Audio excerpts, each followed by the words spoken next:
day. So thank you for being here with us early. We apologize we did come to you earlier this morning, but a technical glitch that happens in the world of entertainment has caused us to be back a little bit here. But we appreciate your patience this morning as we have Murph. I wanted to make sure his audio was good to go so you can hear his thoughts today as his Mets are tied 1-1 with the Philadelphia Phillies after making it through the wild card. They had a wild week.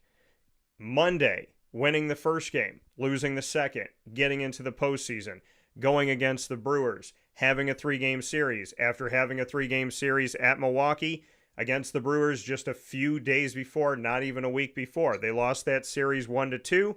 They won this series in the postseason 2-1, flipped the script, and are moving on and are fully in the NLDS against their divisional rival, the Philadelphia Phillies. So a lot of stuff to get into in that respect, as well as the divisional series in general of all the teams that are in.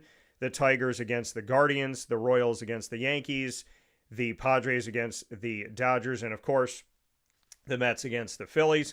Then we'll jump into college football in a week of upsets. A lot of things going on in the world of college football, including these games that have been on my mind.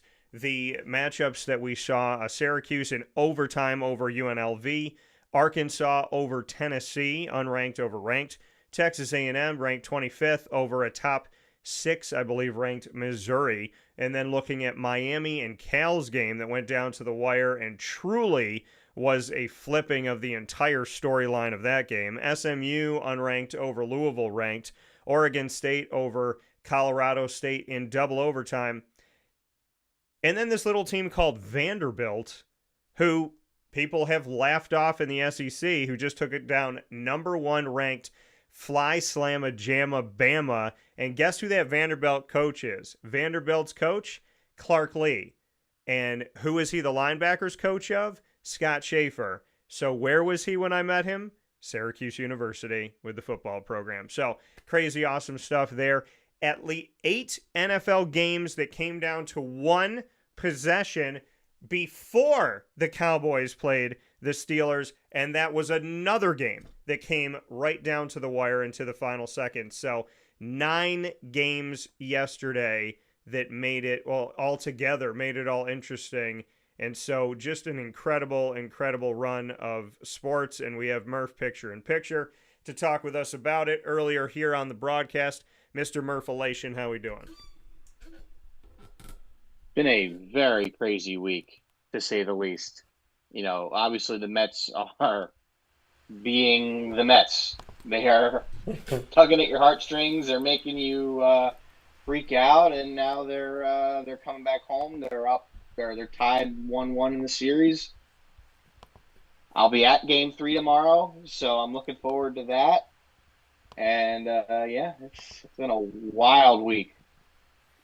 Yeah, absolutely. It's been a crazy week of sports, and when we look at Major League Baseball, and I mean, for your Mets, like I said in the intro, how this all came about, going from having to play a doubleheader after games get postponed and having to be in Atlanta on Monday, play these games, win at least one of them, then leave and go straight to Milwaukee to know you have to play because the postseason opens the next day, and then having to play a team in Milwaukee that had just beat you in their house and having to go back to their house and see if you can change the outcome this time around.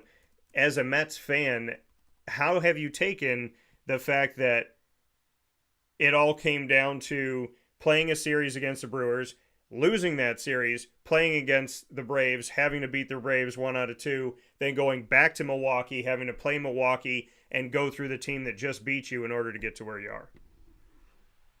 So I think the bottom line is going through that little cold spell that they did against Milwaukee the first time. Obviously, they lost the series. They got swept in the opening week of the season at home. They go to Milwaukee for the very last series of the season, and they lose 2 out of 3. But that's okay because they just needed to win Sunday.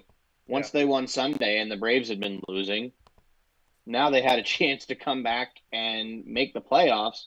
And all they had to do was win one game. And what a crazy game that was last Monday. That seems like forever ago at this point, because now you have, having won the series in Milwaukee in the wild card in one of the most dramatic ways possible, coming from behind in both of those games, top of the ninth inning, down 2-0. Lindor gets on, Nimmo gets on, Alonso at the plate, 3-1 count, 1 out, and hits Apo Taco, 3-run home run. Mets take the lead. Citi Field's watch party went nuts. My dad and I went nuts. Just about every Mets fan in the world probably went nuts. My phone was blowing up after Alonso hit that home run. And then they tacked on another one on a Marte single. And, yeah, they ended up winning that game. Came back last night, or came back on Saturday against Philly. They were down, I think it was 1-0. Zach Wheeler twirled an absolute gem. And then we got to the bullpen. Scored 5 runs in the 8th, another in the 9th. Won that game 6-2. Yeah. Last night, I don't care which team you're a fan of. My team lost that game. But, man, was that a fun game to watch last night. It was a roller coaster of emotions, that's for sure. But what was the final? Was it 8-7 was the final? Or was it 9-8? 7-6 or something like that. 7-6. So 7-6 was the final score last night. They were up 2-0. We had Severino that was cruising into the 6th, and then he ran into some trouble, gave up home runs to Harper and Castellanos. Phillies take the lead, and or Phillies tied the game, rather. And, that changed the momentum. Nimmo hit a home run in the 7th to retake the lead. Diaz blew the lead. We're down 6-4. Nimmo then hits a home run to tie it. Actually, no. Vientos hit the home run to tie it. Man, it's just last night. I'm forgetting things already. And then we had already burned Diaz. Diaz was out of the game at this point. We left Tyler McGill to pitch the 9th. And,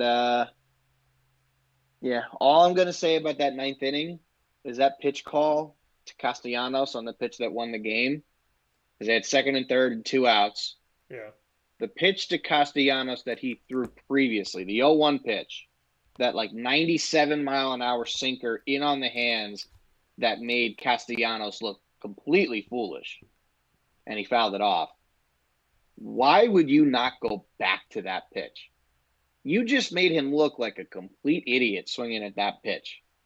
Why would you not go back to it?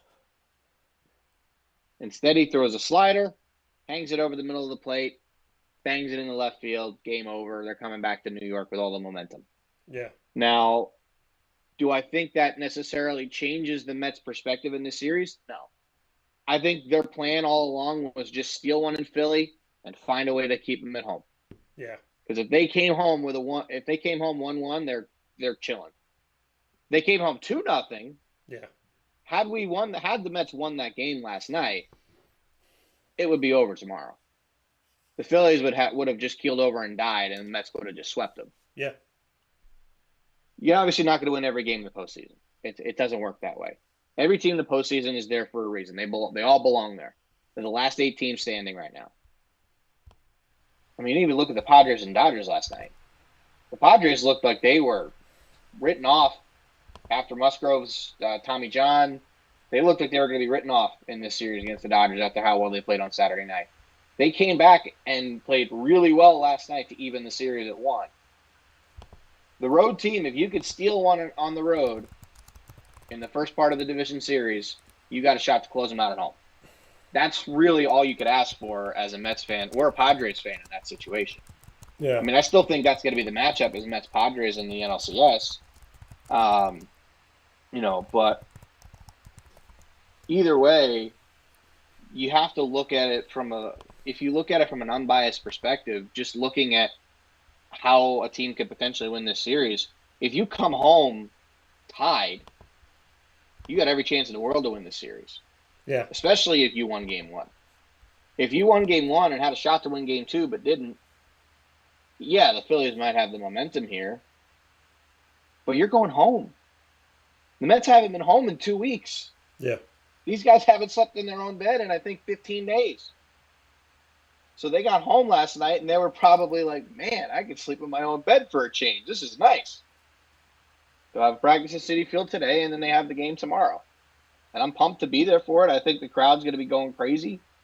We'll be chanting for our guys, booing the crap out of the Phillies, which I am very excited to do.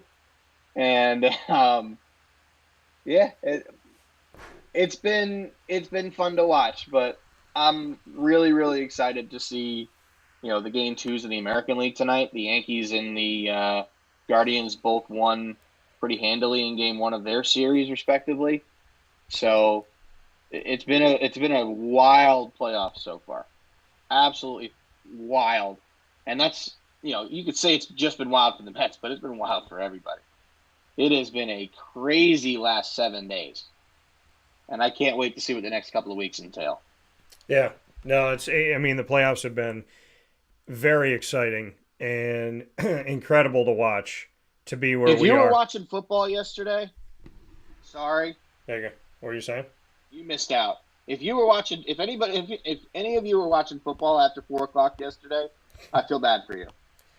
Well, and the thing is now that it's all running together, and college football, the MLB postseason, and the NFL, now that they're all fighting for your eyes and your ears, it's almost like they know that they're going up against each other because the games have shown as much. Mm-hmm. They've come down to the wire. They've been exciting. I mean, the rain delay last night meant that the Cowboys game ended. What time did that game kick off? Almost 10, I want to say. Man. So I was on the phone with my friend Jake. He was driving up. So he and his girlfriend just got an apartment in Macungie. So he was driving up to bring his stuff up and officially move in. Yeah. And he was saying like he was going to miss the Steelers game, and then I saw that it was delayed, and I didn't realize for how long he actually made it to his apartment to watch the whole game. So, Jake, I'm glad you were able to watch the whole game. I know it wasn't the result that you were hoping for. I know the Cowboys ended up winning that game, but yeah, Steelers they're 4-1, right? Because they were undefeated, or are they 3-2 now? 3-2. Because they lost last week, so they've lost 2 weeks in a row. That's right. They lost to the Colts last week. I forgot. But I forgot. I was basically sitting there in the freezing cold rain on last Sunday. Oh yeah, I forgot all about that in New York. But speaking of delays, there was a rain delay for the Cowboys and the Steelers. There was a fan delay for the Dodgers and the Padres. Now, Manny Machado was in the Dodger Stadium first base dugout after Sunday's 7th inning and gathered as many San Diego Padres teammates as he could and asked them to refocus. Now, the prior 2 innings had seen superstar Fernando Tatis Jr. get plunked in Machado's mind on purpose. And so looking at what happened here, so they had seen Machado verbally spar with Dodgers starter Jack Flaherty, at one point seemingly challenging each other to a post-game fight, and then fans threw baseballs and beer cans in the direction of Profar and Tatis, respectively, triggering a 9-minute delay and escalating the tension of this NLDS. And we said it would be a fight, and it definitely felt, and I don't want it to be that type of fight. Now, Tatis said, quote, "It was just a reminder of who we really are as a group and just how crazy we can turn a place to go nuts," end quote. So Padres manager said, quote, "A hostile environment. What I got out of it was a bunch of dudes that showed up in front of a big hostile crowd with stuff being thrown at them and said, we're going to talk with our play. We're not going to back down. We're going to elevate our game. We're going to be together, and we're going to take care of business," end quote. So from what was a rain delay last night in Pittsburgh. In LA, a fan delay for throwing baseballs and beer cans onto the field. Thoughts, Murph? That has got to be one of the worst displays of sportsmanship from a set of fans that I have seen in a very long time. Shame on you, Dodgers fans, for doing that. Yeah. I don't care what happened, what the situation was. You don't do that. Ever. Philly fans don't even do that. The worst fans in all of sports. Come at me for that if any of you disagree with that. I will take that to my grave that Philly fans in every sport are the worst fans in all of sports. But for Dodgers fans to stoop that low, they don't deserve to be going to these games. They don't. If you're going to do something that low by throwing baseballs, throwing half-full beer cans that could legitimately hurt somebody field or at their dugout, never be allowed to go to another baseball game again, in my opinion. That is absolutely atrocious. It is a terrible look for the Dodgers and their fans because I've never really seen Dodgers fans be like this. Yeah. I don't think anybody has. I could have seen this coming for Philly fans. I really could have. But they were tame in comparison to what these Dodgers fans did yesterday. It is completely unacceptable. They should never be allowed to go to another game again. Problem is there were so many of them that you're not going to be able to round them all up. It is totally unacceptable. It is completely unsportsmanlike. Yeah. I don't know. I'm hot from that whole debacle last night. Well, it's totally unacceptable. And Greg sent over a message here as well, stating the fact that he shared. He said, "Did you see that the Mets players' family seating needed an additional 20 security people after the Mets took the lead in Game 1? Sad state." Not surprising. Yeah. Hence why I said Philly fans are the worst fans in sports. Come at me all you want. But I guarantee you about 90% of people that are watching this right now and could be watching this all over the country if this goes viral would agree with me. Well, Eagles, Phillies, Flyers, Sixers, doesn't matter. Philly sports fans. And it's not all of them. Yeah. Right? There are plenty that are perfectly fine. Right? My buddy I was having a conversation with yesterday, Phillies won the game, where he's driving up to his apartment to go, watch the Steelers game. Yeah. We maybe talked about the game for 5 minutes. Talked about how it was a great game and this is one of the, even though the Mets lost, it was a great game to watch and everything. We also talked about how the announcers were, in a word, not very good, to put it lightly. Yeah. And I heard something Bob Costas said on the Michael Kay show the other day. And Bob Costas suggested having a way to have the home broadcasts for each team and the national broadcast.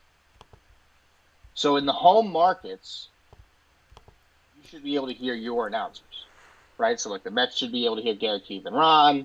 The Phillies should be able to hear Tom McCarthy and John Kruk, for instance. Yeah. Yankees should have Michael Kay and David Cohn. I forget who his because he kind of fluctuates his partners a little bit. And then I don't know who the Royals announcers are off the top of my head, but they should be able to have theirs. And I completely agree with that. But that's besides the point. We talked about how the announcers were terrible for all of maybe 5 minutes, and then it had to do with just life stuff like that. Those types of fans you get along with. Yeah. Right. He's been a Philly fan his whole life. We have no issues getting along. We can be at each other's throats for a couple minutes talking about Mets Phillies or whatever the case may be, and then we get over it because we're friends, right? But the fans that irritate me the most are the ones that will go to stadiums and will try to fight people for no reason. Yeah. You remember when the Eagles went to the Super Bowl and they beat the Vikings to go to the Super Bowl at the Link? And there were Vikings fans just minding their own business, walking out. And Eagles fans were throwing stuff at them, trying to fight them for no reason. Yeah. Team won. Yeah. If you lost and the guys were being obnoxious, I don't condone it, but okay, that's at least more reasonable. But Greg's right. The fact that they had 20-something more security guards for the families of the players. It's Mets fans. It's the families of the players on the team. Yeah. Didn't need that. That is why I despise Philly. Now, as much as I despise Philly, what happened last night in the Dodgers-Padres game was completely unacceptable. It should never happen again. Those fans should never be allowed to go to another baseball game again, let alone postseason game. Yeah. I mean, there's no place, and I've always been a person of sportsmanship, there's no place for throwing things. I mean, I go back to John Rocker and people throwing batteries at him and whatnot. And I have no respect for it. I have no time for it.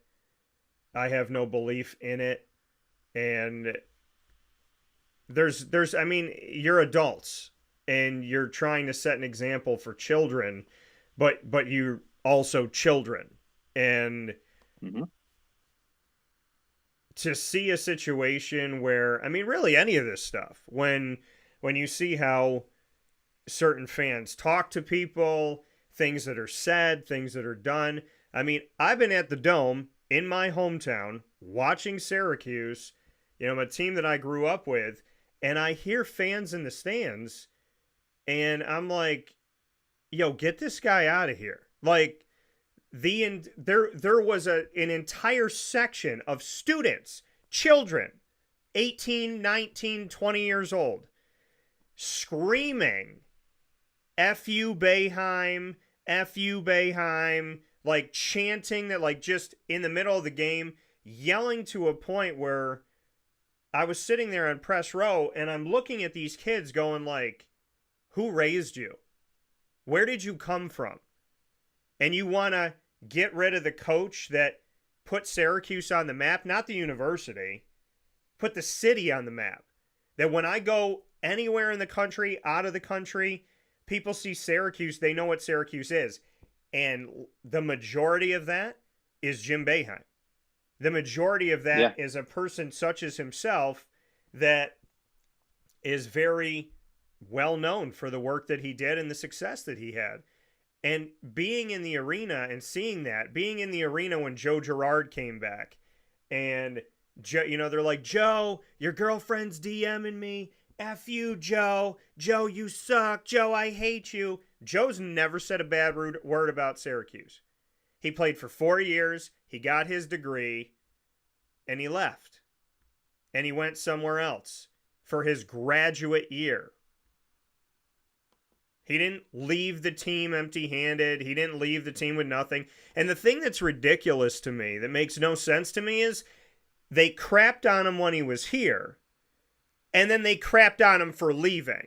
How dare you leave the people that are screaming in your face? How dare you leave the people that hate you? How dare you leave the people that hate you not even knowing you? How dare you leave the people that spit this disgusting, illogical, irrational BS? How dare you leave those people? And I look at the fans sometimes, anywhere in the world, and in my hometown, I feel it because it's my hometown. So to me, you're representing me. When you're yelling at your own players as if those players were on a different team, why would you think they don't want to leave? They don't want to be on a different team. They don't want to get out of here. I've seen how the fans treat some players and they're like, why did that guy go to the NBA? why would he want to play for you? Why would he not play for you? I mean, why would he play on the team that you're supporting? Tyler Lydon got crapped on so much on social media. I don't know why any fan's surprised he left. And as the person that is actually around these guys and these girls, I have seen moments where I wanted to kind of tell the fans, like, hey, not nothing, but you might have been a part of the reason why you don't have this player anymore. So, are there fans of the other team acting a fool? Yeah. And sometimes there's a fan of your own team at your home acting a fool. And this is what I think about as a blanket policy. If you throw something at a game, get out of here. If you drop an F-bomb and F this and F that, get out of here.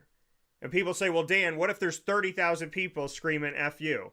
Well, then you got to stop the game and you got to address it. If I have fans in my arena dropping the F-bomb, because people forget this in today's society, children don't need to hear that word. People don't need to be around that word. There's certain words, the C word, the F word, there's certain words that society just does not need. And when those words come out, now that we've decided that everything's okay in society and we could just light our heads on fire and run around like idiots, where we live in society right now, we have to get control of the chaos. And in order to do that, you have to have expectations. And when people don't live up to those expectations of morality and value set, you need to do something about it. And when fans are fighting each other, I was watching a video. I can't even watch the video. I'm seeing the video, 2 NFL fans. This guy just all of a sudden in this wide open square, people are eating, watching the game. This guy just kind of like taps a guy on the shoulder and he's going like this, like, let's go, dude. And I'd be looking at the guy like, are you on drugs? Did you take bath salts before you came to the game? There's nowhere in the world, like, for me to know that I'm a Cowboy supporter, that if I go to Philly wearing a Cowboys anything, there's a chance that someone in that arena is going to want to punch me in the face, even if they win. A chance? Right. But I'd be afraid for my life. Right. But and I've told people, there are certain stadiums where I'm not going to wear the jersey of the opposing team, which is ridiculous because I should be able to do whatever the hell I want to do and live my life. Because here's me as a fan. I'm going to cheer, I'm going to clap, but if the Cowboys scored in Philadelphia on the Eagles, I wouldn't look at the Philly fans and go, F you, I had sex with your mom. Ah! Like, I mean, there's nothing about me that is a buffoon. And I don't taunt people. I cheer for, not against. I am excited for, not happy to abuse the other. And some people, and this is where I say there are fans and fanatics, fans go to games to support their teams. Fans can get emotional, but fans know there's certain words I shouldn't say and things I shouldn't do, and I shouldn't fight people and throw things. Fanatics hate their wives and husbands, hate their job. They go to the game to release all of this energy that is pent up inside of them in a home that they have no control over. They lose their minds in front of total strangers and feel like this is a place where they could be themselves, because when that man goes home, he's not the man of the house. He has no control. His wife tells him what's up, and that's how it is. People that come to games that are maniacs do not have a good life. And that's reality. If you are a crappy person at a game, you have a crappy life.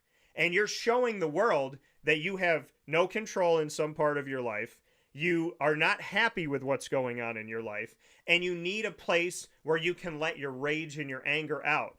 And I believe there's many padded rooms for you, and there's therapists to talk to, which is a really good thing to do. And I think anyone at any point in their life could probably use a therapist to give them some advice. But when you come to a game and you berate people and you spit on people and you throw things at people and you say racist and prejudice and sexist things and you're unruly and out of your mind, there is no place for that in sports. And if you are throwing things on a field, I want every single one of those fans to be banned from the rest of the postseason minimum. They should be banned for life, first of all. But there are two things that are ever acceptable to be thrown onto the playing surface.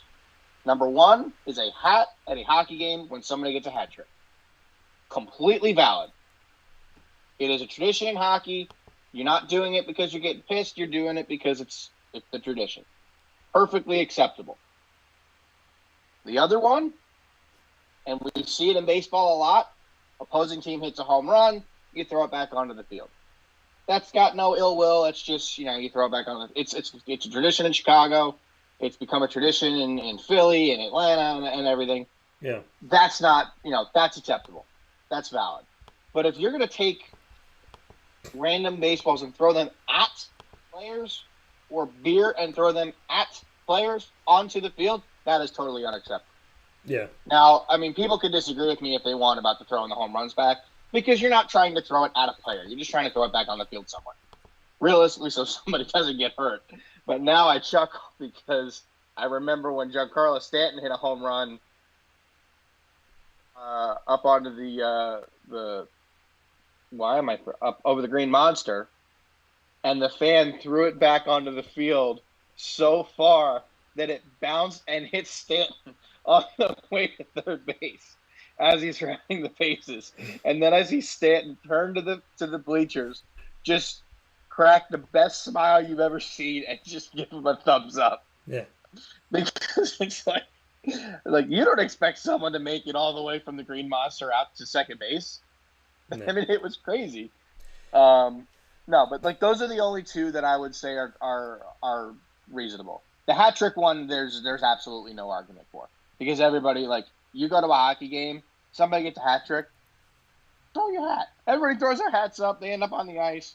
There's usually a minute or two delay to clean up all the hats and everything. Yeah, and that's fine, because that's a tradition in hockey. It's not like you're throwing a full beer can onto the field. Yeah. At a player. Yeah. Because we've seen it before. Yeah. We've seen people do it. Usually it's just a one-off thing. We don't see it where everybody's doing it. That is totally not okay. But yeah, that was completely inappropriate by their fans, and I just hate to see it. I really do.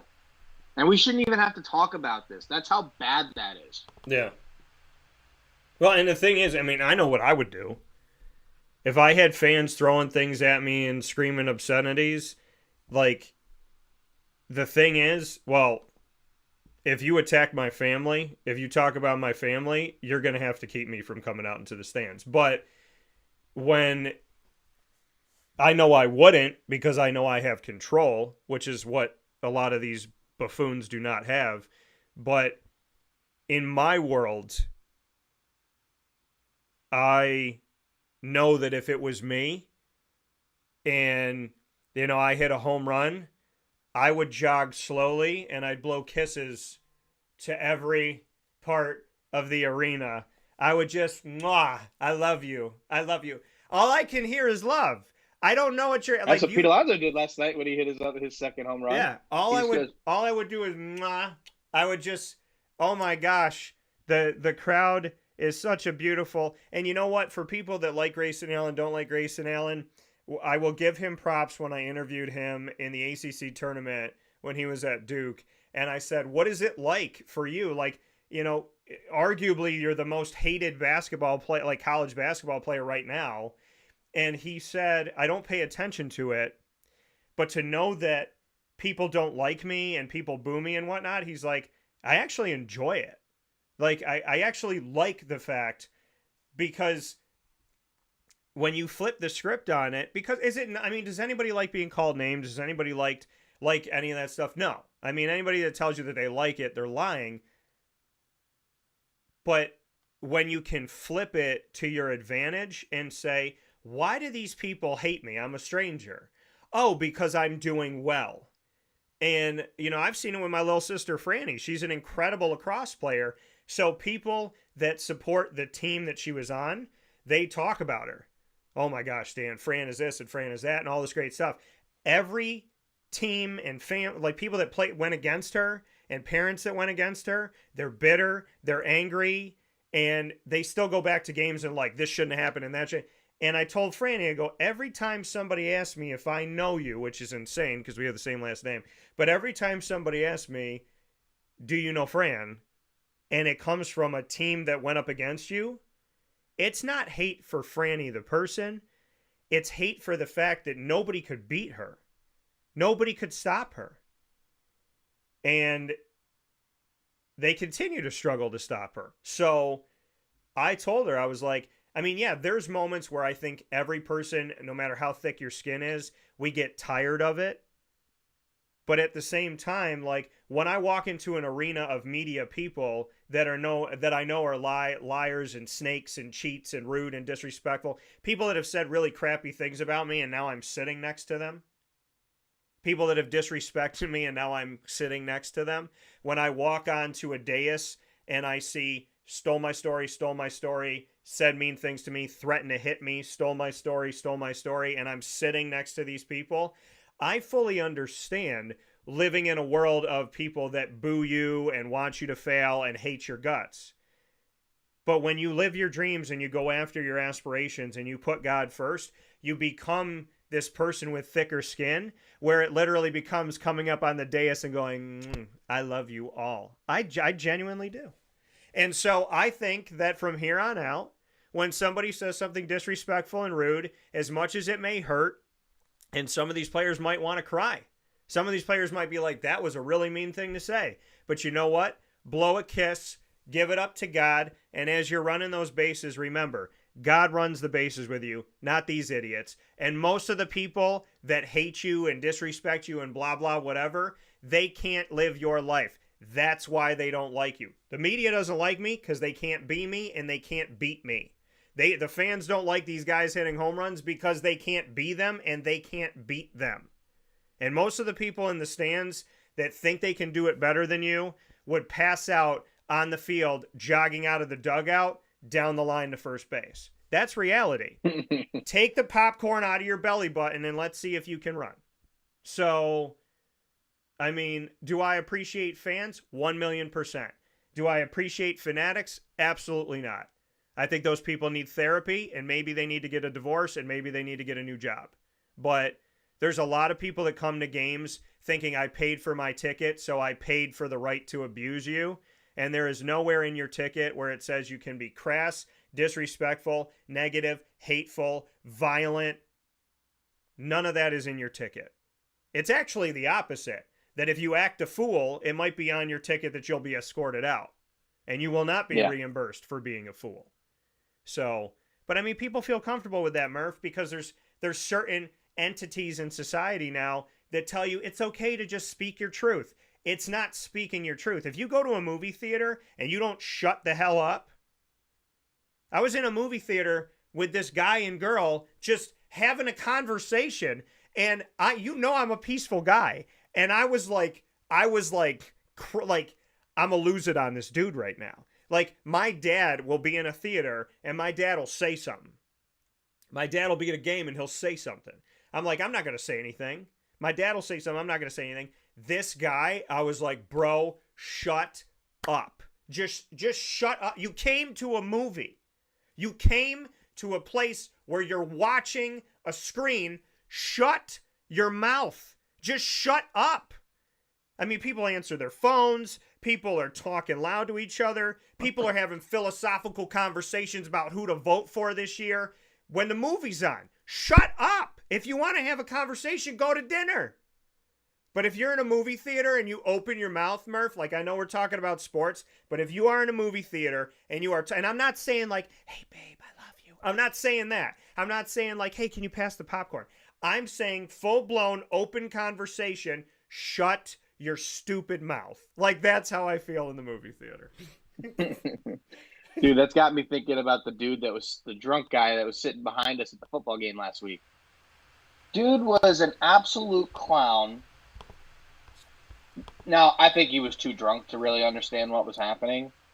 But the one play that I kind of snapped at him, and he was literally directly behind me, row behind me, was the play where I don't remember who the Jets guy was, but they hit the returner before he had a chance to field the punt. Yeah. the guy was yelling, "Oh, he called a fair. He didn't call a fair catch or whatever." I was like, "Doesn't matter if he didn't call a fair catch. You gotta give him a chance to catch the football." And he kept going on and on and on. I got in his face, and I'm like, "Dude, now for you." And I basically left it at that. Yeah. Dude was being a complete and utter moron. And I think it was just because he was drunk. Yeah. But all I know is I looked over at my dad. They eventually left. I don't think they left in like the second quarter and never came back. Yeah. So I don't know what the heck happened there. But at one point I looked over at my dad and I'm like, that dude was a complete idiot. And he goes, "I'm glad you said something because I was about to." Yeah. And that's people because normally. the guy was being an idiot. Yeah. I don't give a crap that my team's losing right now. You're acting like a jerk. I'm like, shut your mouth before I knock your teeth in. But that's how most people want to say something. Like, there's not a single person in a theater that's like, yeah, I'm cool with this guy for talking. Like, I'm cool that this woman, like, and I remember those moments. I remember a moment where this woman, like, started yelling at the screen, and she got up, and she just, like, and she had her thought. And the thing is like, I didn't disagree with her thoughts. Like, what she was talking about, I agreed with for the most part, but it wasn't the place. And it's, I mean, we're in a society where people feel very comfortable. They feel comfortable being hateful. They feel uncomfortable talking about God in public, but they feel comfortable being hateful in public. And that is because the devil is dancing in a world where there are not morals and values and people in power that are establishing that God exists and establishing that we need to be reverent to that. And, well, Dan, don't tell me what to believe in. Don't tell me what to do. Okay, you don't have to believe in God. You can go to hell. I mean, I'm not going to send you there. You're going to send yourself there. But, you know, people say, well, Dan, why do I have to believe? Why do I have to? You don't have to anything. You don't have to anything. Just answer me a question. The more we take God out of society, the more our leaders are disrespectful to God, the more our leaders try to play God. How has America gone since then? An absence of God in schools there's been how many school shootings with an absence of God? But when God was allowed in schools and God was allowed in the building, there was Columbine.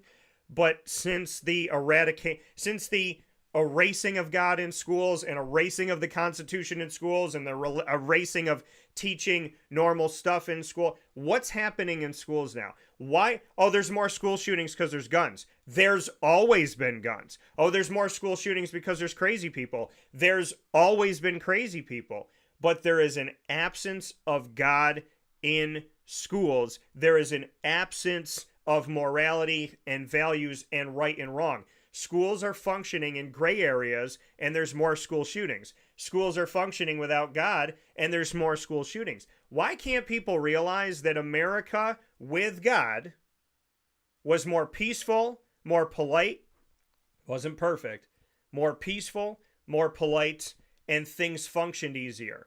The absence of God and this need to be acceptance. People scream acceptance. Okay, well, if you want acceptance, why don't you accept people that believe in God? If you want acceptance, why did an 18-year-old kid from Egypt come to me and talk to me a couple years ago and tell me my family fled Egypt because we're Catholic and we didn't feel safe there? So we came to America, and now here I am. This kid is 18 years old at the time he's talking to me. He said, we came to America because we were afraid in Egypt. And now I'm here. I am straight, I believe in God, and I'm a man. I am the most hated person in America. That is what an 18-year-old Egyptian boy said to me. And I couldn't refute him. So my struggles and my frustration is that this absence of God, this let everybody be what they want to be and do what they want to do unless they believe in God. The Bible has shown you that if you live in a world that turns toward the devil, toward chaos and acceptance of everything, and detaches itself from God, hurls itself into the book of Revelation, which, if you haven't read it, is a really not great time for Earth. And it's the end. It's the end of the story. So my greatest ask for the world today is maybe, just maybe, put God back in and let's see what happens. Because I think it's really hard for people to believe in God and trust in God and know of God and then just go out and be a maniac.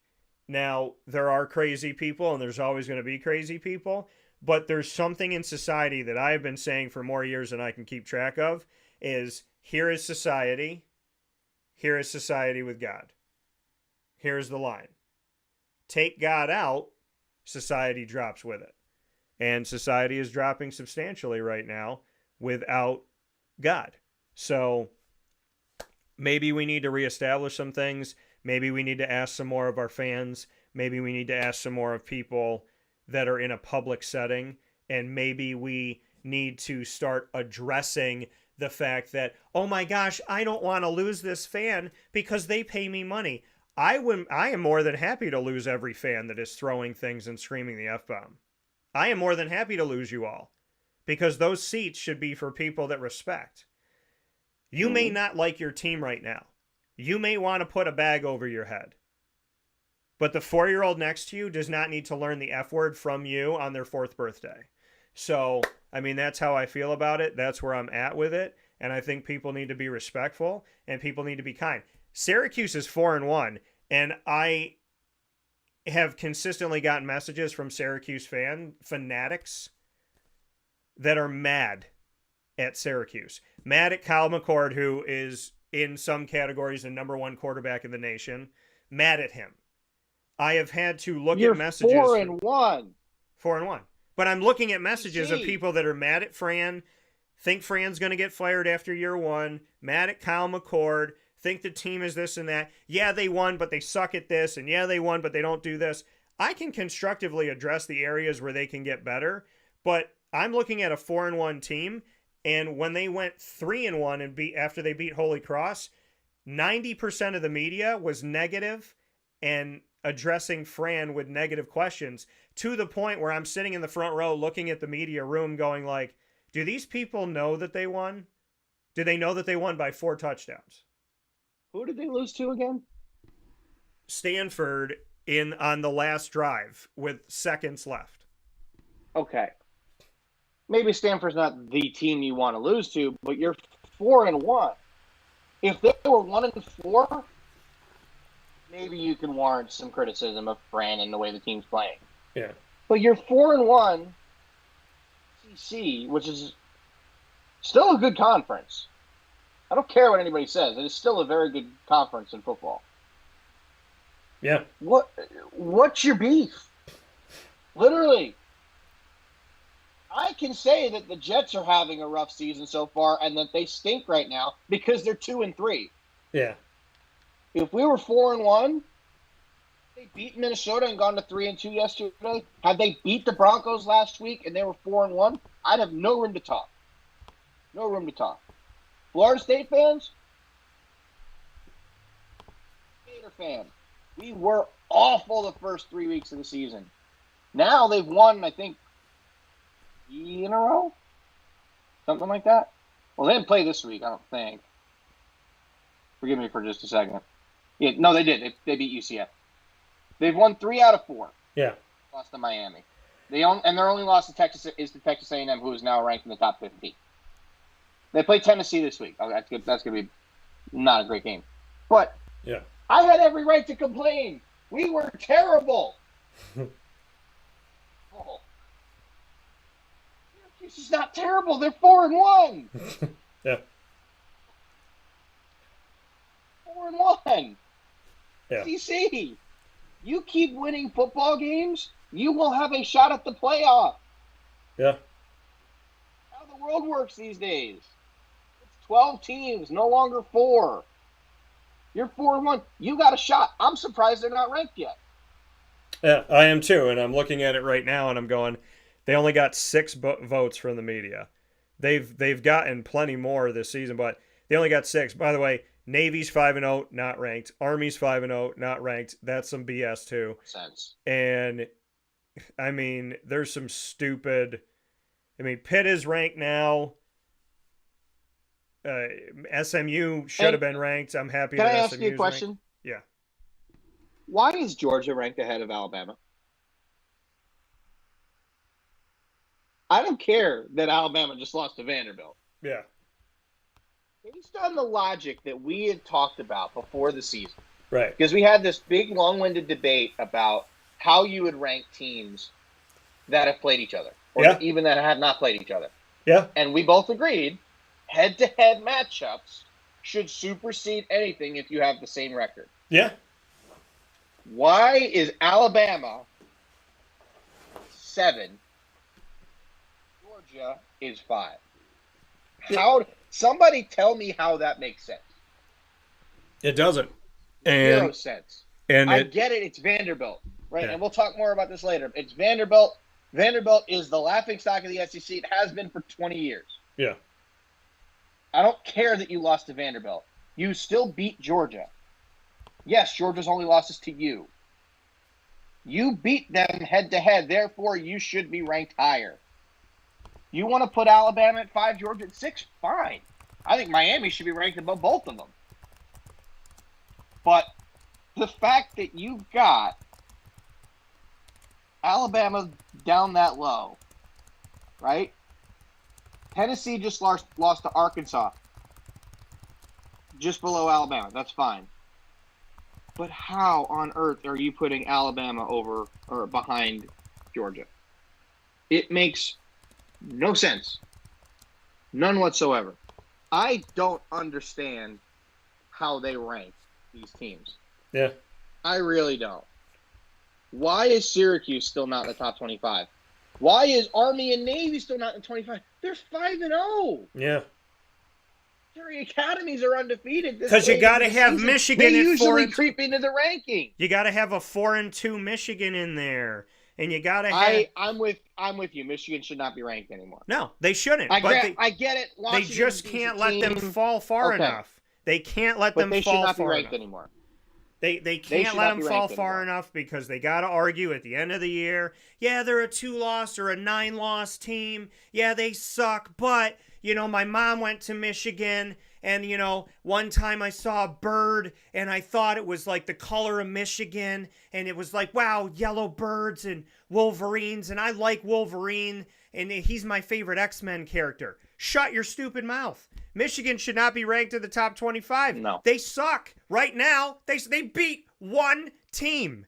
They beat one team of merit. Yay. But look at what happened. Look at what happened, Big Ten. Look at what happened.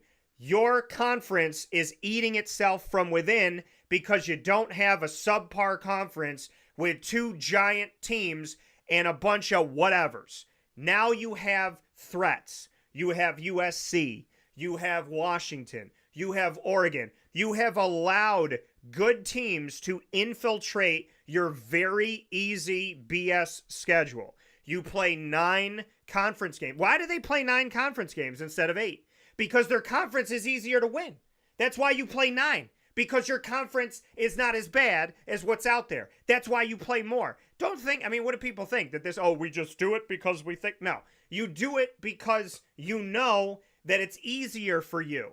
It's an easier road to take. So they take the easier road. They play these teams because the Big Ten gets more respect for beating a crappy team in its conference than a crappy team out of its conference. So then you take away a non-conference game, you still play a crappy team, you get a win, and you get respect for beating nobody. It's reality. The Big Ten knows where they stand in the college football playoff committee's eyes. And that's why they know if they do the absolute bare minimum, they're not going anywhere.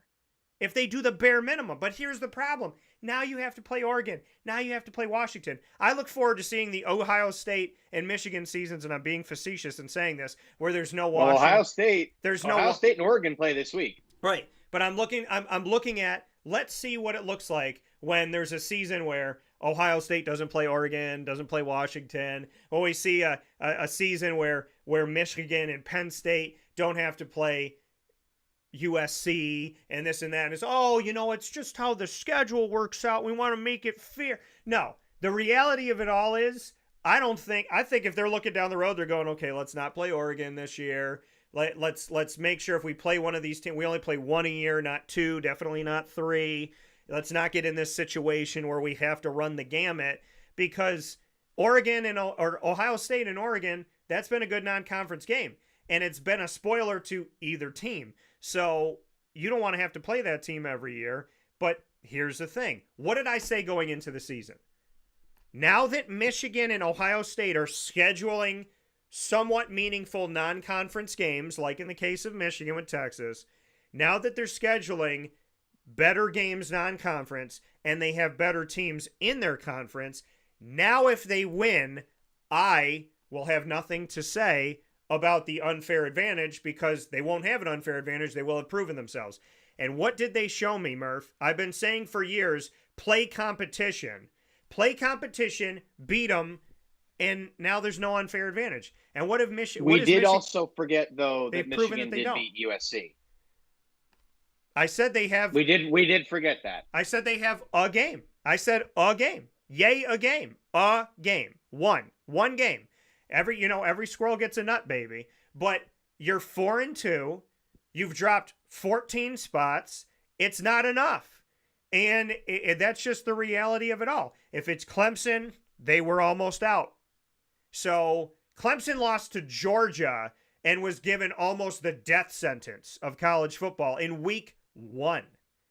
Michigan, and they've blown everybody out since. Right, and we're in week 6.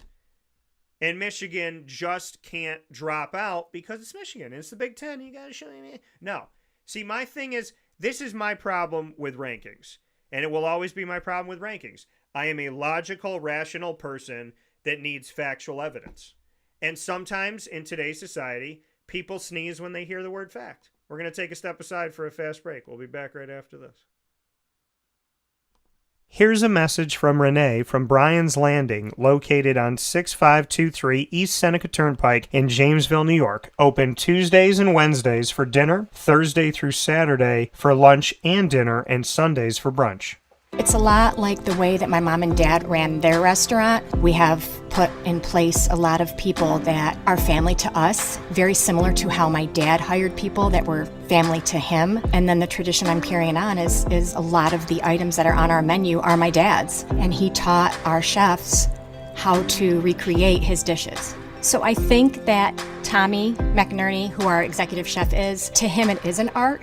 And I think that when he does create a dish, it's not just about making the food taste delicious, which is definitely our priority, but it's an art to him, and it's almost like his canvas on a plate where he just wants the colors to look great, and people love it because he takes pride in that. And Bryan and I appreciate that. We want it to obviously look good and taste good. I will tell you, when we opened up, it was 6 weeks before COVID. And what was amazing was the community, our friends and family stepped up, and everybody did takeout. Everybody supported us. Our hearts were just so filled. So to Bryan and I, obviously our friends come all the time, and we just have repeat customers in Jamesville, and I think people going to our previous restaurant in Green Lakes are making the trip to come to Bryan's Landing to support us.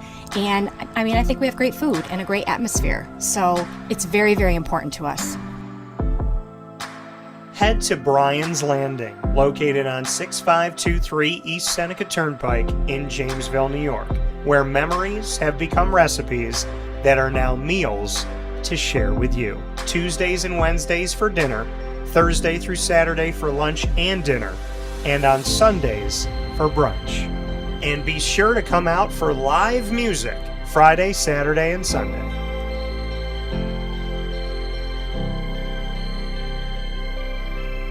Here is a special message from Brian Bruno, owner of Servomation Refreshments Incorporated. I grew up in the family business, had the experience of working for a national food service company with thousands of employees, and as much as I enjoyed the experience I had, there's something about, owning my own company and being able to change the things I saw wrong with the industry firsthand, which is why I moved back to my hometown in Canastota, New York to launch Servomation. It was back in 2007. When When we first started the business in 07, really you didn't find any machines with credit card readers. There was a lack of variety in machines. You got stuck with basically whatever the vending company wanted to sell that day. There's a lot of inefficiencies in the business, and those were all things that we saw as opportunities, both from a customer level to improve and from an operating level to be more efficient.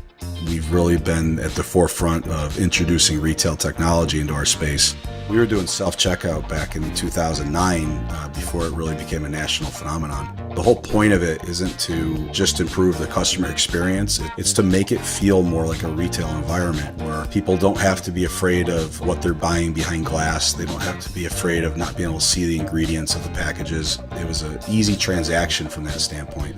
If we were to reinvent something, we wanted to make sure what we were making looked and felt more like a deli and not like something that you would traditionally see in a vending machine. I was tired of hearing for years the customers say the wheel of death because the vending machine would circle around with the same tuna salad in it. What we wanted to do was it really change the perception of that food. So allowing customers to touch it, allowing customers to feel the weight of it, allow customers to see the freshness of it, and also the variety of it really helps them change the perception and ultimately the value of what we bring to them.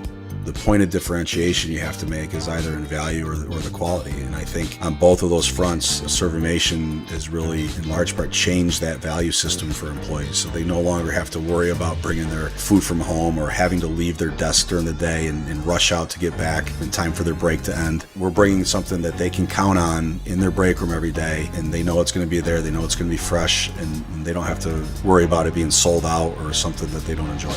We've also heavily invested in flavored water machines, so you can get a glass of water with a fresh piece of fruit in it, along with bean to cup coffee machines. So there's not a day that goes by we're not surprised when we get customers that call us and say, we didn't know you could do all this. We're really lucky to have a strong group of dedicated employees. Most of our employees have been with us since inception. They're family to us, and people like doing business with people they like and trust. And I think the same thing goes for employees. And in a day and an age where there's a lot of corporations that just look at an employee as a number and don't get to know them, that's just not the way I was raised or how I like to do business. So we're a little old-fashioned. We like getting close to our employees. We like knowing how we can help them. We like knowing how we can improve their lives, adjust their schedules, whatever it may be to help improve their quality of life. And we think in the end that makes for a happier employee. We're fortunate enough to have really grown over the last several years, and from Pennsylvania to Massachusetts to Connecticut, we really do have a strong connection, even though we're not in the rooms every day with these employees. There's not one single employee that we feel like we don't know, and certainly we know they can call us at any time, and they're definitely treated as family to us. I wake up every single day really excited to surprise our customers in a good way. The one thing I can tell you is I think that every one of our employees and every one of our customers will continue to be at the forefront of every decision we make. Find out how Servomation can help you and your business by going to servomation.com.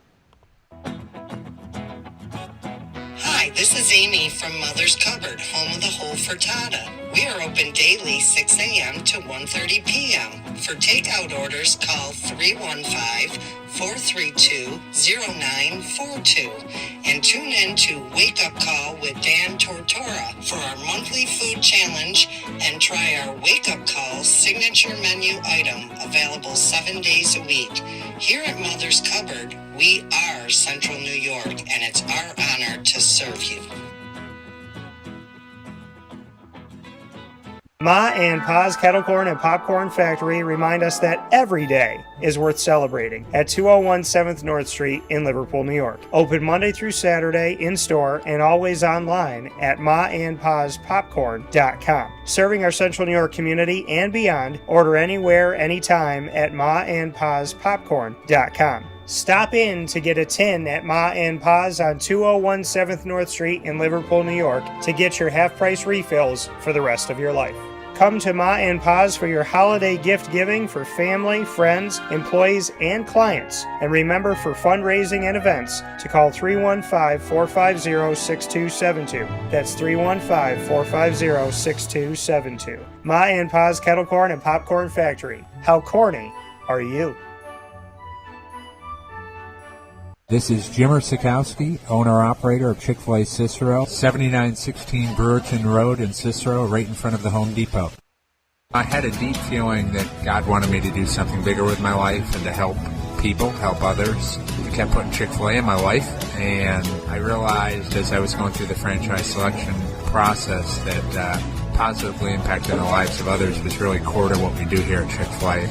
First of all, it starts with the food. The food is brought in fresh daily.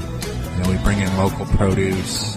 We prepare to order in the kitchen. We hand bread our chicken. We hand spin our milkshakes. It's great food. It doesn't taste like fast food. I think the second thing is the way people feel when they come in a Chick-fil-A restaurant. It's different. We try to treat people with intentional kindness here, which is very different and deeper than good customer service. And so I think it feels remarkable for most people to come in a Chick-fil-A restaurant. And then lastly, the impact that we try to have in the community is very different. It's a big part of the expectation of every operator of a Chick-fil-A restaurant is that they're actively engaged in their community, they're a leader in the community, and they're making a difference. When they realize that what we're striving to do is to shine a little light in their life, that's a very, very different experience than you will have in any other quick service restaurant. And it's that remarkable experience that I think people will emotionally connect with.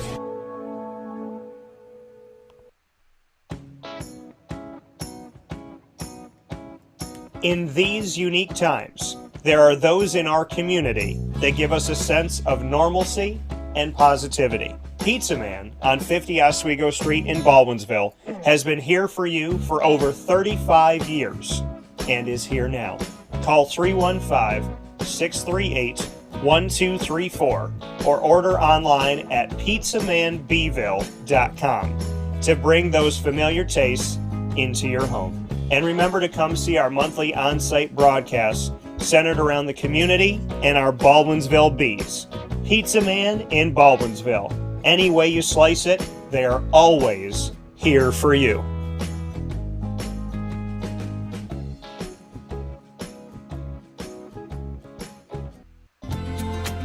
Looking for your next ride?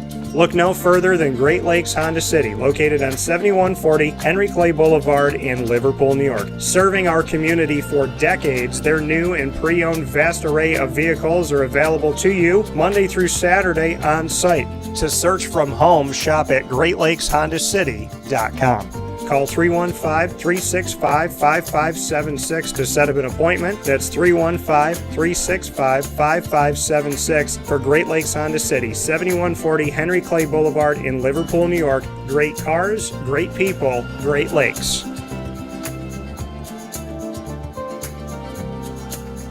All right, you need to come out here and get yourself the Brooklyn Pickle. I was talking about this with one of my buddies. I was like, yo, there's no better sandwich in the state of New York than the Brooklyn Pickle. And now that I found out that they're going down to North Carolina, we are taking over your taste buds everywhere you are, wherever you're going to be. You need to get yourself out to the Brooklyn Pickle. Pinehurst, you just realized that you found yourself the best sandwich shop that you're ever going to have. This is a glorious moment. It's a blessing to your community. You're welcome. Brooklyn in the house, baby. Go over to the Brooklyn Pickle. You already know what it is. You heard the man. Head to Brooklyn Pickle Pinehurst on 1788 Old Morgantown Road in Southern Pines, North Carolina.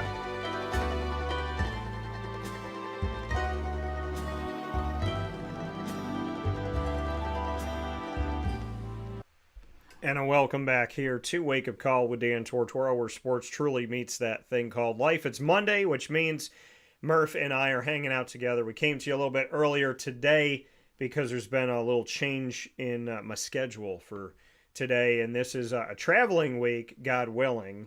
If everything is good down in North Carolina, it's a traveling week. So hopefully things are getting better for the beautiful people down in North Carolina, and I'm praying for you. I'm hoping for you. I continue to pray for you.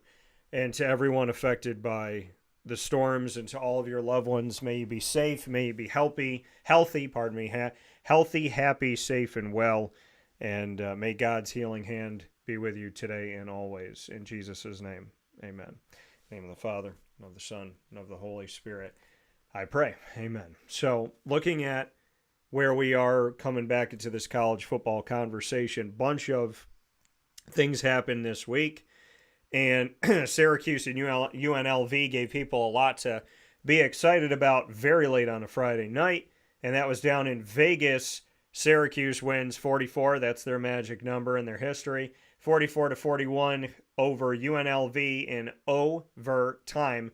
The four captains chosen well. Kyle McCord, fifth game of 5 opportunities with over 300 yards passing. Nobody's done it in Syracuse history 4 games in a row, let alone 5 games in a row. LaQuint Allen, 4 touchdowns for the captain, 2 rushing, 2 receiving. Kept the drive alive that set up the game-tying touchdown and scored the game-winning touchdown. And then looking at Fadil Diggs, he helped to stop Haj Malik Williams late in the game, especially in overtime, to prevent a touchdown and force a field goal. And Deuce Chestnut had an interception that created the takeaway. It was awesome. Takeaway opportunity that gave the possession where Yasin Willis had a 21-yard end-around touchdown run. So Syracuse, it's amazing how I talked about how I really hope they run the ball, and then they ran the ball, and look at what happened. So fantastic game. Number 1 Alabama falls to number not ranked Vanderbilt, 40-35 in Vandy. Shout out to Clark Lee, who I got to be around here at Syracuse. Beyond that, Tennessee on the road at Arkansas. Number 4 ranked Tennessee loses 19-14 to Arkansas. And then we see a Miami-Cal game. Miami ranked 6th in the nation, or 8th in the nation, pardon me. Barely got by Cal, had to come all the way back, won 39-38 in a game that was going on after 1 a.m. Texas A&M, 25th ranked in the nation, defeats number 9 ranked Missouri 41-10. Unranked Washington, that lost a week ago to Rutgers, defeats 10th ranked Michigan 27-17. Unranked Minnesota takes down number 11 ranked USC 24-17. And then SMU defeats 22 ranked Louisville on the road in Kentucky 34-27. Those are the games of this week in a just wonderfully exciting and dazzling and oh my goodness, did it happen? Yes, it did. And I think with all the big things and all the big games and all these huge wins for teams that weren't anticipated to win, I still sit here this morning, Murph, and say to myself, there ain't nothing better than Vanderbilt's win, and it's not even close. So no disrespect to any other team, but Vanderbilt, the basement dweller of the SEC, some people said, we're bringing teams in realignment. Can you kick schools out in realignment? Should you kick out Missouri? Should you kick out Vandy? And then Missouri had a good season last season, came in highly respected this season. Vanderbilt had a better season last season.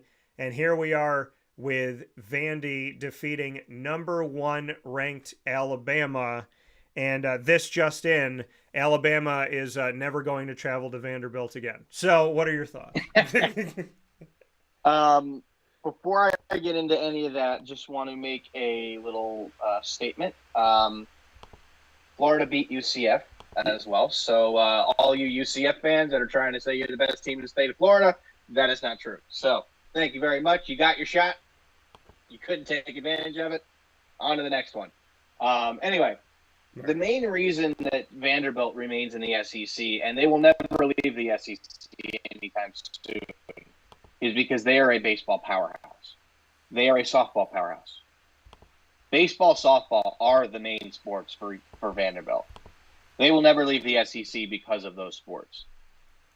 Football, basketball, well, basketball not so much, but definitely football, they have always been known to be really, really, really bad.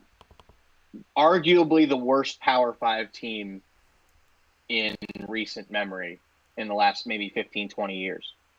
Then you have them. Alabama comes into your house in Nashville, and you beat them.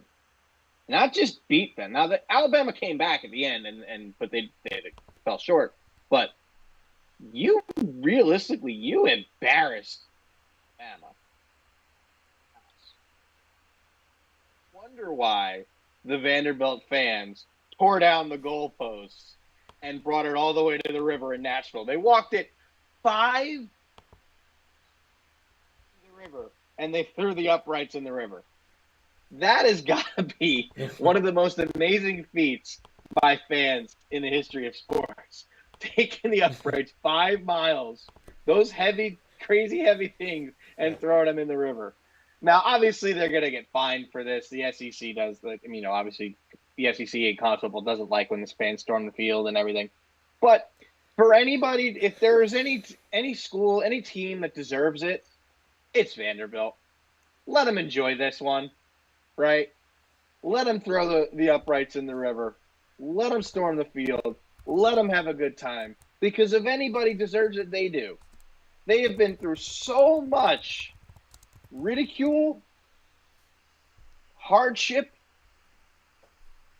bad play, 20, 25 years on the football field. Yeah. That they deserve to have something like this. This is their Super Bowl. This is their national championship. They beat the big, bad Alabama Crimson Tide. Let them enjoy it. I loved it when I saw that they were tearing down the uprights and taking it into the river. I thought it was awesome. I really did. Now, obviously, the uprights have been retrieved, and they're probably going to be put back in, or they have to be fixed or something like that. But regardless, that was an amazing game for Vanderbilt fans. That was an amazing game for college football fans. Yeah.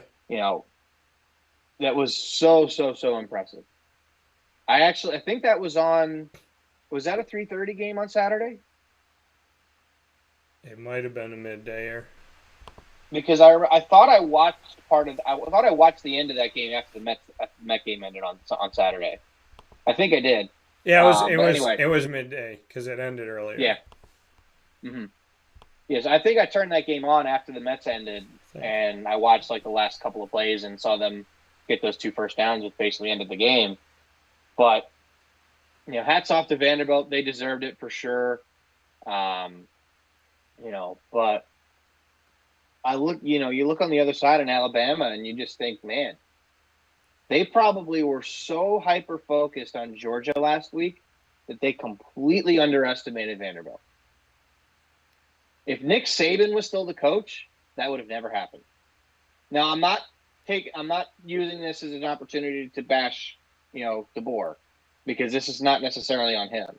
Yeah. However, I do think that team took Vanderbilt lightly, and everybody does. It's Vanderbilt. They stink. Everybody takes Vanderbilt lightly. But the one time that you take them lightly and they come out to play, you lost. Yeah. I saw this stat where Nick Saban against teams that he was a 20-point or more favorite was 132-1. And now Kalen DeBoer is 2-1 in one season. So, this isn't necessarily an indictment on their coach. It's more so, I think, a lack of preparation by them. It was definitely a trap game. You play Georgia, you play great against Georgia. Yeah. Right? And then you're thinking, oh, now we got Vanderbilt. Vanderbilt's an easy win. Then we're going to play, and forgive me, I don't know who Alabama's playing next week. Give me about 5 seconds to find it. South Carolina, who was usually a fairly good team. They were 100% looking ahead to South Carolina. It was a trap game. Yeah. That's what it was. So, realistically, hats off to Vanderbilt. They deserve everything. We talk about Michigan and losing to Washington. Can somebody explain to me how USC, and who did USC lose to again? That's Arkansas, right? Minnesota. Who's usually a reasonably decent Big Ten team. Yeah. How does USC fall out of the top 25 and Michigan doesn't? Exactly. That's one of those where it should be either both are out or both are in. Right. If Michigan's 24, USC should either be 25 or 23, or they're both out. I'd be okay with both of them being out.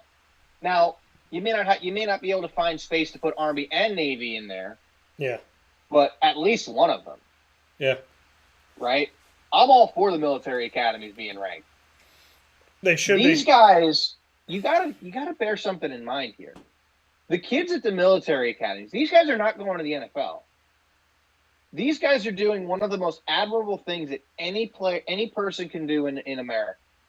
And it is go to a military institution where they get a free education and then they serve their country for 4 years or possibly more after graduation. That is one of the most admirable things that anybody can do in America. I have a friend from high school that went to the Naval Academy. Currently, sir, I think he's in Japan right now. I have a student from Golf Tech that is, potentially going to the Naval Academy. He's still hoping he gets in, but that's where he wants to go. He's going to play golf. He would play golf at the Naval Academy, and then he would go serve in our Navy. Which again, that's one of the most admirable things that somebody can do. These kids are not just student athletes. They're also preparing how to go fight for our country. They've got a completely separate mindset. Their first focus is not football. Right? You look at any other school other than the military academies, other than maybe like Harvard or Yale or whatever, like maybe the Ivy League schools. These kids aren't going to those schools to play. Most of them are not going there to get their education. They're going there to play college football. Yeah, they're there for their education. Some of them will play college football just because they want to. Right? They have no intention of going to the NFL. Yeah. But the ones that think they can play in the NFL, like your top recruits, they're not going to these schools for their education. They are going to these schools because they are the best schools to go and play in the NFL. These kids go to the military academy because they genuinely want to serve our country. They are not athletes first. They are protectors first. Right? And some of these kids that are on the military academy teams, at Army, at Navy, at Air Force, some of them are going to go overseas and they're not going to come home. But they know that. Yeah. They are willing to put their lives on the line for us to sit here and have this conversation. Yeah. Seeing what's happening over in the Middle East, seeing what's happening in Ukraine right now. What happened with Iran, and they're starting to drop bombs all over the place. And like, we're on the verge of World War III here. Those are the first people that will be going overseas to protect us, if God forbid that does happen. Yeah. So I've got nothing but respect for the kids from the military academy. Yeah. And I will always say, Navy beat Army, considering I have all the members of my family that are in the Navy or that were in the Navy at different points in their lives. So I do think at least one of them should be ranked, because these guys are not necessarily focused on football. They're focused on learning how to serve our country. Yeah. Football is second. Yeah. Football is secondary to them. It just is. So teams like that, where you're not necessarily focused on football and you're focused on other things that are a lot more important in America, get them up there. Because if these guys were focused on football, they could probably win a lot of games. Because they're good. Yeah. They're athletes. Yeah. They are in shape. You can't go to the military. You can't go to a military academy unless you're in shape. Yeah. You can't go in the military unless you're in shape. Right? It's not like you've got these 500 or 400-pound offensive linemen that couldn't run a 5.8 40. Yeah. Right? Their offensive linemen, sure, they're going to be big.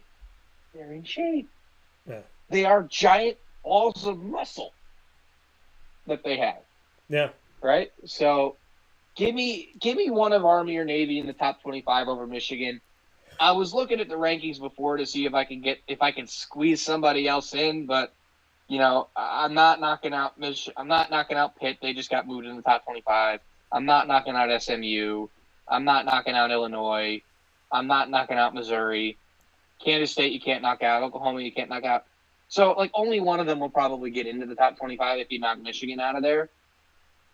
Maybe you can put SMU at 26 and knock them out, but I don't see it. Yeah. Ultimately, it's one of them should be in the top 25 at this point. Yeah. I mean, the coaches poll, they have Michigan at 21. I mean, what in the actual heck is that? Yeah.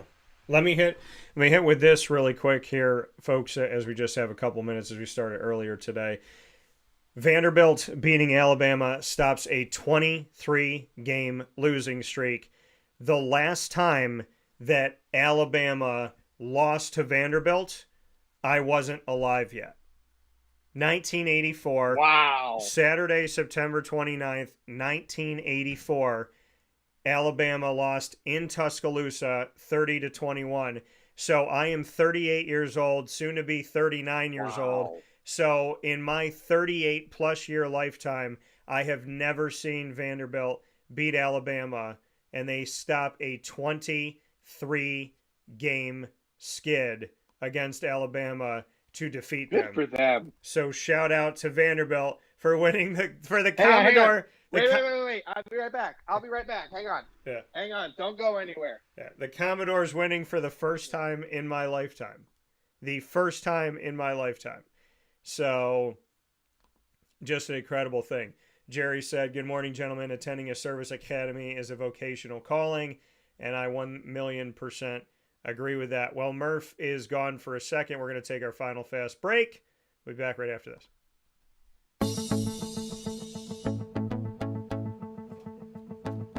Avicoli's, located on the corner of Route 57 and Wetzel Road in Liverpool, New York, has been your trusted neighbor for decades. Located just steps from Liverpool High School, we're happy to have the Liverpool Warriors on-site, on-location broadcast at Avicoli's through Wake Up Call with Dan Tortora every single month, featuring student athletes, coaches, and administration throughout the year from Liverpool High School. Head out to Avicoli's today on the corner of Route 57 and Wetzel Road in Liverpool, New York, open Tuesday through Sunday for lunch, dinner, and drinks. We'd love to see you out there. And of course, you can call them at 315-622-5100 for takeout, delivery, and catering. That's 315-622-5100. And also find them on myavicolis.com. That's myavicollis.com.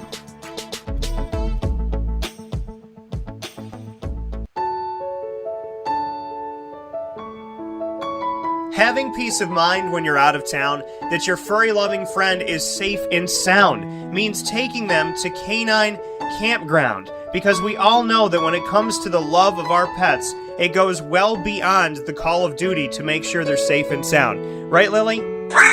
So take a ride to 242 Johnson Street in East Syracuse, New York, and see Canine Campground and where your dog will be staying, in the classic cabin, the executive cabin, the grand cabin, or of course the luxury cabin, because if you know Lily, you know she loves luxury.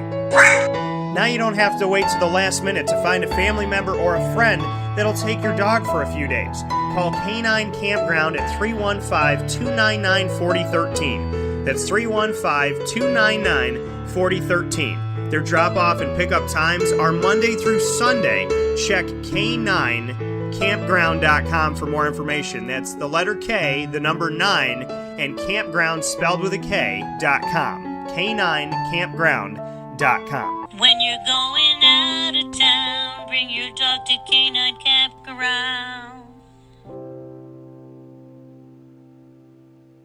Here is a message from Fire Pit Barbecue and Saloon, located on 264 New York Route 48 in Fulton, New York. The aroma from the fire pit itself, you can smell it, and it just makes you want to come in and get the food. I feel like when you walk in the door, it's just very welcoming, from the employees to the atmosphere. We make it fresh every day, full of flavor, and you can get it plain and still has so much flavor, or you can choose from one of our many sauces, so you can get the same plate at the table, but each person can have a different flavor to it. When I first walked in, before the place was even open, I came in and talked to the manager, and she just made me feel like, just feels really comfortable, feels like a family. We work as a team, we work together. We do bands on the weekends, Friday, Saturday nights. We are doing trivia on Tuesday nights. Monday night, we're going to be doing some karaoke. So there's a lot of different things for kind of everybody. Once a month, Dan Tortora is going to be in here hosting his show with special guests from the sports community. Stop on down to Fire Pit Barbecue and Saloon. We are open 7 days a week, located at 264 New York Route 48 in Fulton. We also offer catering. Feel free to give us a call, 315-402-2004.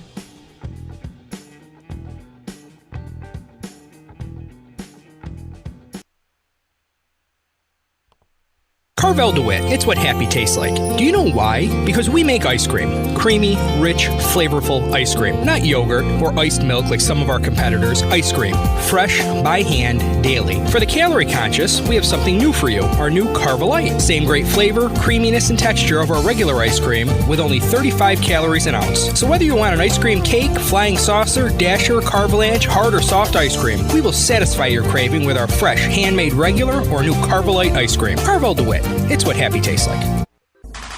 The Wildcat Sports Pub in Camillus, New York is located on 3680 Milton Avenue in the Home Depot Plaza. It is your family-friendly sports bar and restaurant. Folks, some sports bars aren't family-friendly. Some family-friendly restaurants are not sports bars. The Wildcat Sports Pub in Camillus, New York is proud to be both.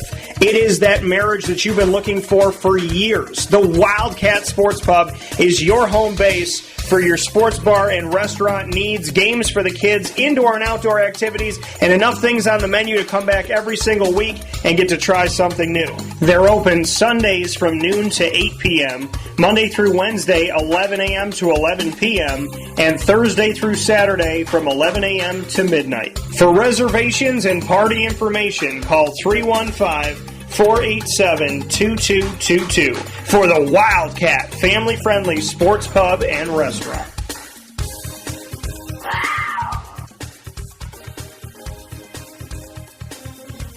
GG Cards and Breaks. Like, comment, subscribe. GG Cards and Breaks coming to you on 639 Delmar Place in Syracuse, New York. Open Tuesday through Saturday from 10 to 6 and on Sundays from 10 to 5.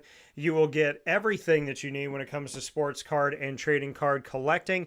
Singles, packs, boxes, graded cards, and every MLB, NFL, and NBA team. I don't know anybody else that does it like GG Cards and Breaks, and you can see the difference, experience it, and get closer to your team and your favorite characters in such a special and unique way that has brought people together for many, many decades. 639 Delmar Place in Syracuse, New York. GG Cards and Breaks. Let them know that DT sent you.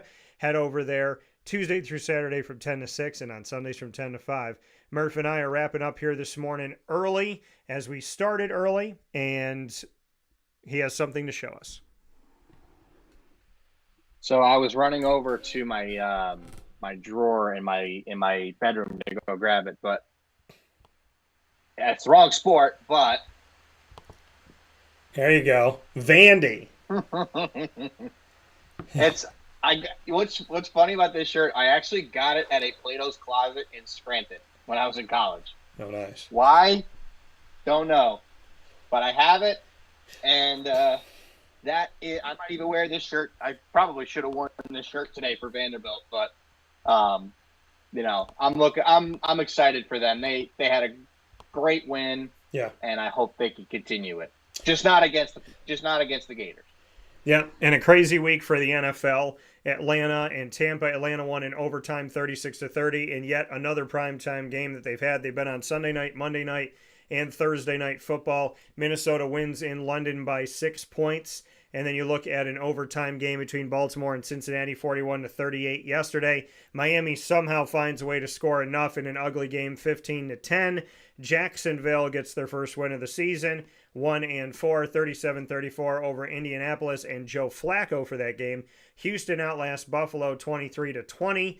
And we also see Arizona over San Fran, who has struggled 24-23. San Fran has lost 3 games in a row. Green Bay 24-19 on the road over the Rams.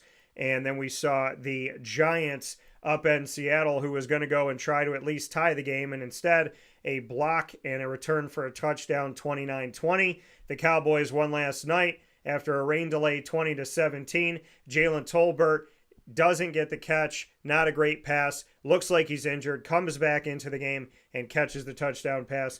Great trust from Dak to Jalen, and Jalen for his strength to come back in. New Orleans, Kansas City tonight. Murph, final note that we have here, and shout out to the Commanders, Jerry. They're doing a great job. Final note really quick. Jets don't look great. Do not look great at all. At all. Hey, but your Jags got their first win. Yeah. Great yesterday, so that's looking a lot better for them. Things are looking up for our team. Yeah. Well, for your team, not for my team. Hopefully. We shall see. Aaron said that it's coming. He doesn't know when it's going to happen, but he thinks it's coming. So with that being said, DT and Murphy, Murph, as always, I appreciate you. Thanks for doing it earlier today, and I look forward to talking with you very soon. Yes, sir. Hopefully by the time I see you next week, the Mets are still playing baseball. Yes, sir. We hope. Well, we'll see. We hope so. Hope the best for your Metropolitans. I'll talk to you soon. Yes, sir. That coming from Murph. Want to thank you all for tuning into the show today, all around the country and the world. Big time thanks to Carvel DeWitt, the Wildcat Sports Pub, Servomation, Mother's Cupboard, Chick-fil-A, Cicero, Canine Camp Dog Daycare, Pizza Man, Ma and Pa's, GG Cards and Breaks, Canine Campground Dog Boarding, Avicoli's, Fire Pit Barbecue, Great Lakes Honda City, Bryan's Landing, and we are the exclusive multimedia marketing partner of your Lemoyne College Dolphins, Bryan and Stratton College, Bobcats of Syracuse, and the Binghamton University Bearcats. Stay tuned to Wake Up Call throughout the week with some awesome specials coming up. I hope you have a wonderful day. God bless, no stress, and as always, do your best. Stay safe, be well, find us on social media.